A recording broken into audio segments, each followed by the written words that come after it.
ಸಾಮಾಜಿಕ ಜಾಲತಾಣಗಳಲ್ಲಿ ಸುಳ್ಳುಗಳ ಜೊತೆ ಕೆಟ್ಟ ಸಂದೇಶಗಳನ್ನು ಬರೆಯುವವರು ತಮ್ಮ ಹೆತ್ತವರ ಗೌರವ ಉಳಿಸುವತ್ತ ಯೋಚನೆ ಮಾಡಬೇಕು.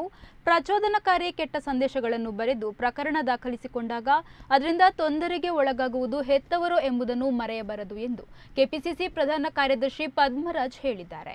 ಮಂಗಳೂರಿನಲ್ಲಿ ಪ್ರೆಸ್ ಕ್ಲಬ್ನಲ್ಲಿ ಬುಧವಾರ ಸುದ್ದಿಗೋಷ್ಠಿಯಲ್ಲಿ ಮಾತನಾಡಿದ ಅವರು, ಸಾಮಾಜಿಕ ಜಾಲತಾಣಗಳಲ್ಲಿ ಕೆಲವರು ಬರೆಯುವ ಸಂದೇಶಗಳು ನಾಗರಿಕ ಸಮಾಜ ತಲೆ ತಗ್ಗಿಸುವಂತಿದೆ. ಪೊಲೀಸ್ ಇಲಾಖೆ ಈ ನಿಟ್ಟಿನಲ್ಲಿ ಕಾನೂನು ಕ್ರಮ ವಹಿಸ್ತಾ ಇದೆ. ಆದರೆ ಈ ರೀತಿಯಲ್ಲಿ ವರ್ತಿಸುವವರು ತಮ್ಮ ಹೆತ್ತವರ ಬಗ್ಗೆ ಆಲೋಚನೆ ಮಾಡಬೇಕು. ಅವರ ಗೌರವಕ್ಕೆ ಧಕ್ಕೆಯಾಗದಂತೆ ನಡೆದುಕೊಳ್ಳಬೇಕು. ದಕ್ಷಿಣ ಕನ್ನಡ ಜಿಲ್ಲೆಯನ್ನು ಅಭಿವೃದ್ಧಿ ಪಥದಲ್ಲಿ ಮುನ್ನಡೆಸಲು ಕರಾವಳಿ ಶಾಸಕರ ಜೊತೆ ಸಮಾಲೋಚನೆ ನಡೆಸಿ ಮಾಸ್ಟರ್ ಪ್ಲಾನ್ ತಯಾರಾಗುತ್ತಿರುವ ಹೊತ್ತಿನಲ್ಲಿಯೇ ಕಳೆದ 10 ರಿಂದ 12 ದಿನಗಳಿಂದೀಚೆಗೆ ಜಿಲ್ಲೆಗೆ ಕಪ್ಪು ಚುಕ್ಕೆ ತರುವ ಕಾರ್ಯ ನಡೆಯುತ್ತಿದೆ ಎಂದವರು ಹೇಳಿದರು.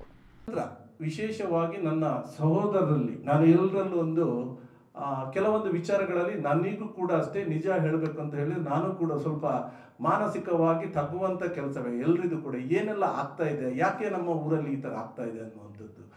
ವಿಶೇಷವಾಗಿ ಸೋಷಿಯಲ್ ಮೀಡಿಯಾಗಳನ್ನು ಗಮನಿಸುವಾಗ ಅದರಲ್ಲಿ ಬರ್ತಿರುವಂಥ ಕೆಲವೊಂದು ಕಮೆಂಟ್ಸ್ಗಳು, ಇದರಲ್ಲಿ ಅವರು ಉಪಯೋಗಿಸುವಂಥ ಭಾಷೆಗಳು, ಬಹುಶಃ ನಾನು ಬರೆಯುತ್ತಿರುವವರಿಗೆ ಅವರಿಗೆ ಹೇಳಲಿಕ್ಕೆ ಇಚ್ಛಿಸ್ತೇನೆ, ನೀವು ಏನು ಕೆಲಸವನ್ನು ಕಮೆಂಟ್ ಮಾಡಬೇಕಾದ್ರೆ ಕನಿಷ್ಠ ನಿಮ್ಮ ಅಪ್ಪ ಅಮ್ಮಂದಿರ ಗೌರವವನ್ನು ಉಳಿಸುವಂತಾಗಲಿ.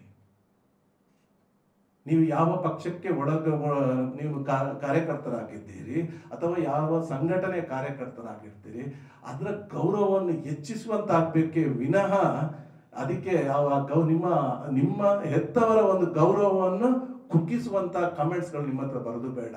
ಅದನ್ನು ನೋಡಿದಾಗ ನಿಮ್ಮ ಪ್ರೊಫೈಲ್ ತೆಗೆದು ನೋಡ್ತಾರೆ, ನಿಮ್ಮ ಒಂದು ಕಮೆಂಟ್ ಅನ್ನು ನೋಡಿದ ತಕ್ಷಣ ಇದರಲ್ಲಿ ನಮಗೆ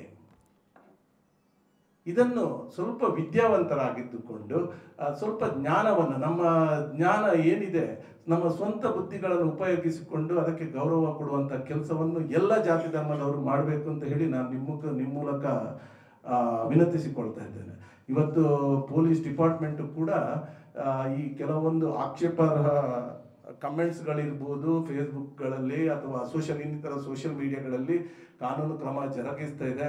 ಇದರಿಂದ ನಾಳೆ ನೀವು ಕೇಸ್ ಹಾಕಿಸಿಕೊಂಡು ಜೈಲಿಗೆ ಹೋಗುವಂಥದ್ದು, ಇನ್ನೊಬ್ರು ನಿಮ್ಮನ್ನು ಟಾರ್ಗೆಟ್ ಮಾಡುವಂಥದ್ದು, ಇದರಿಂದ ಎಲ್ಲರೂ ಯಾರಿಗೆ ಲಾಸ್ ಅಂತ ಹೇಳಿದರೆ ಪ್ರಪ್ರಥಮವಾಗಿ ಇದರಲ್ಲಿ ನಷ್ಟ ಅನುಭವಿಸೋರು ಯಾರು ಅಂತ ಕೇಳಿದರೆ ನಿಮ್ಮನ್ನು ಎತ್ತು ಸಾಕಿದ ನಿಮ್ಮ ತಂದೆ ತಾಯಿಯಂದಿರು ಅನ್ನುವಂಥದ್ದು ನಿಮಗೆ ನೆನಪಿರಲಿ ಅನ್ನುವಂಥ ಒಂದು ಮಾತನ್ನು ನಿಮ್ಮ ಮೂಲಕ ನಾನು ಹೇಳಲಿಕ್ಕೆ ಇಚ್ಛಿಸ್ತೀನಿ.